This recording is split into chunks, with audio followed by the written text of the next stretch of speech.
आप सभी का हल्दी लगा के चंदन है। टारगेट बैच के इस वीडियो में हार्दिक अभिनंदन है। प्यारे बच्चों, इस पाठ का मैं मात्र 10 VVI ऑब्जेक्टिव क्वेश्चन आपको बताने वाला हूं और मैं आपको बता दूं, अगर इतना याद कर लिए तो समझ लीजिएगा आप इस पाठ के हीरो बन जाइएगा।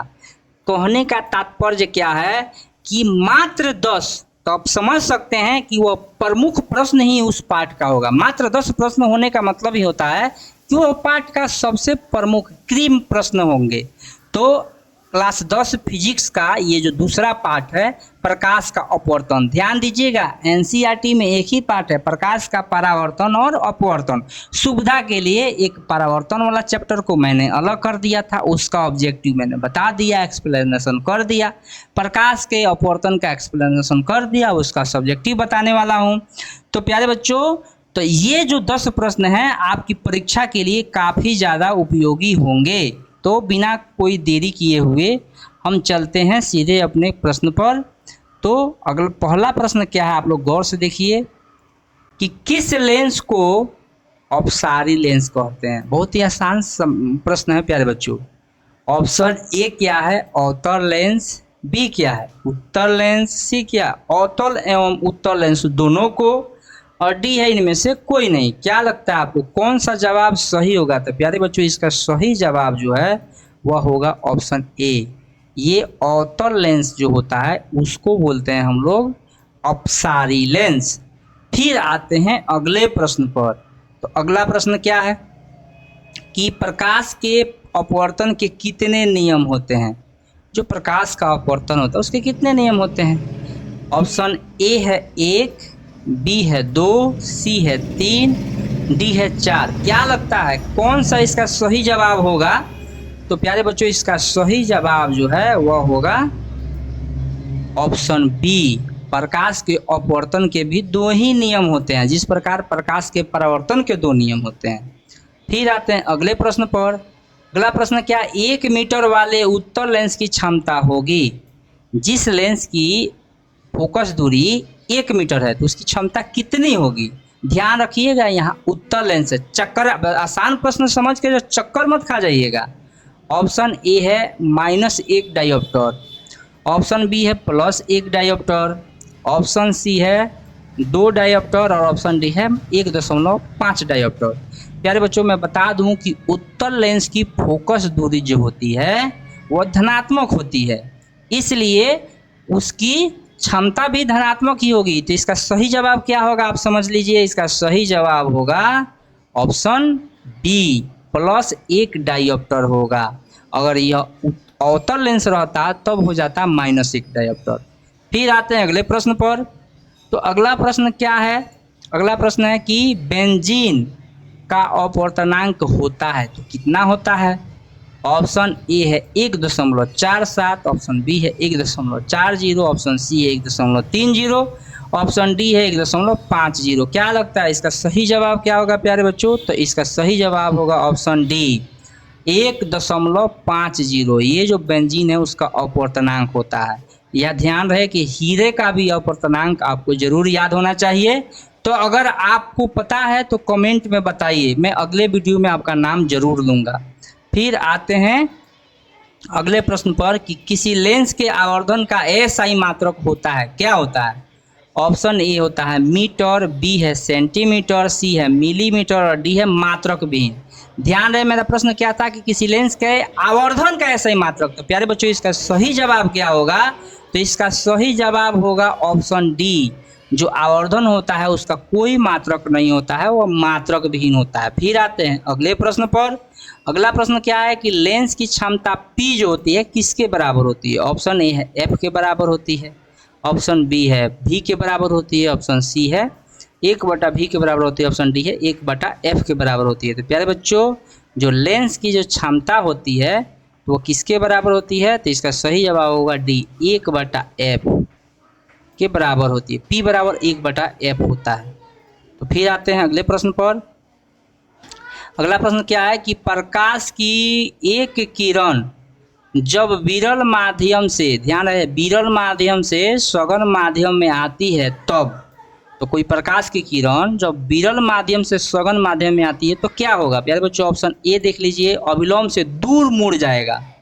ऑप्शन बी क्या है? सीधे निकल जाएगा। ऑप्शन सी अविलोम की दिशा में जाती है और ऑप्शन डी अविलोम की ओर मुड़ जाती है। प्यारे बच्चों इसका सही जवाब क्या होगा? तो इसका सही जवाब होगा ऑप्शन डी। यह जो है अगर विरल माध्यम से सघन माध्यम की ओर प्रकाश की किरण आती है तो वह अविलोम की ओर मुड़ जाती है। फिर आते हैं अगले प्रश्न पर। तो अगला प्रश्न है कि किस लेंस द्वारा केवल काल्पनिक प्रतिबिंब बनता है? प्यारे बच्चों केवल काल्पनिक प्रतिबिंब किस लेंस के द्वारा बनता है? ऑप्शन ए क्या है? अवतल लेंस के द्वारा।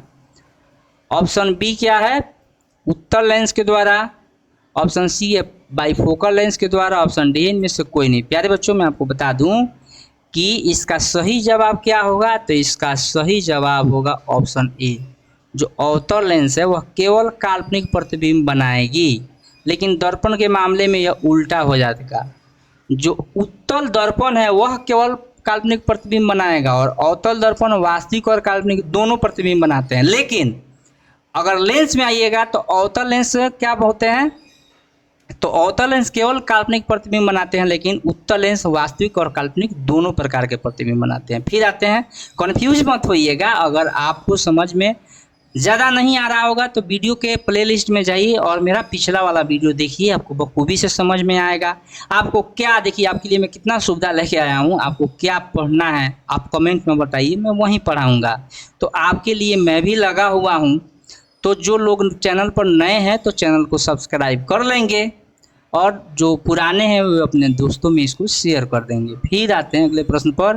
अवतल लेंस की फोकस दूरी होता है कितना? आप मत समझिएगा, जैसे यहाँ लेंस में पूछ रहा हूँ कि अवतल लेंस का जो फोकस दूरी होता है कैसा होता है? ऑप्शन ए क्या है? वास्तविक। बी है ऋणात्मक।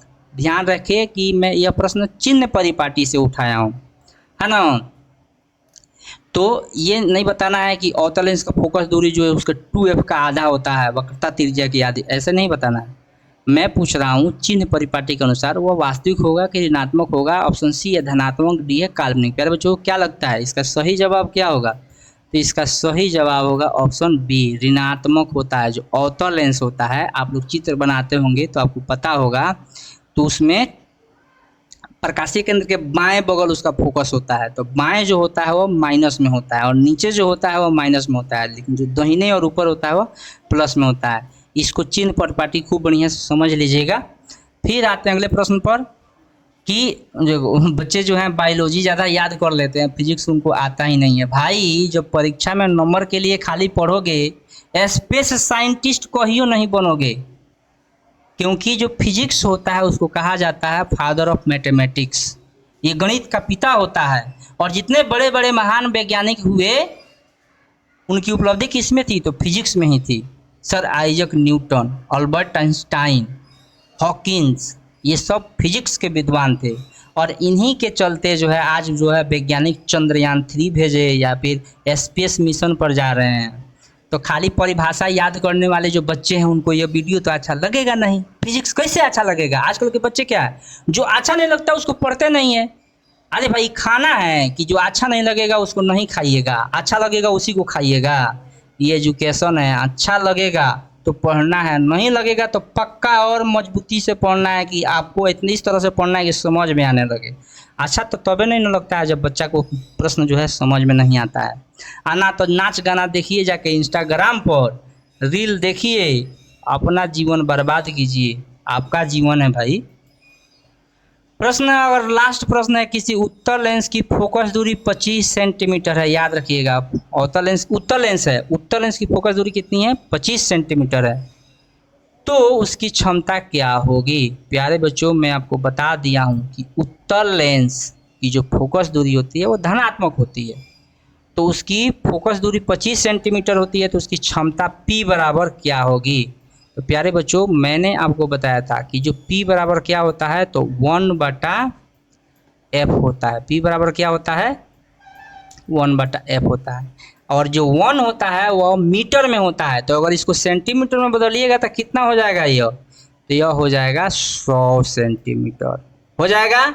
अब इसको ही फोकस दूरी कितनी है, तो यह है 25 सेंटीमीटर। अब जो है, अब आप ही लोग सोच के आप मुझको बता दीजिएगा कि 25 100/25 कितना होता है, 4 बार में कटेगा ना, तो 25 चौका 100 है, तो 4 डायोप्टर होगा, वो जो प्लस में होगा। इसका सही जवाब क्या होगा?